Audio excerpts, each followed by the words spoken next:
কৃষ্ণ বাবা যে যিনি ভগবান শ্রীকৃষ্ণ তিনি ভক্ত হয়ে অবতীর্ণ হয়েছে, ভক্তের মতো আচরণ করছে, কৃষ্ণ কৃষ্ণ নাম বলছে।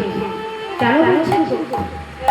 তার কারণ ভগবান চিন্তা করছে যে এই কলিহত জীব পাপী পরিবর্তিত, এই কলিহত জীবকে উদ্ধার করতে হলে হরিনাম প্রচার করতে হবে।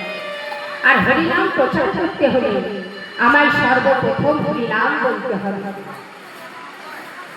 আপনি ভক্ত ভাব করিব অঙ্গীকারে, করিব অঙ্গীকারে, আপনি আচরি ভক্তি শিখাবো জীবেরে, শিখাবো জীবেরে। আপনি না কইলে কর্ম শিখানো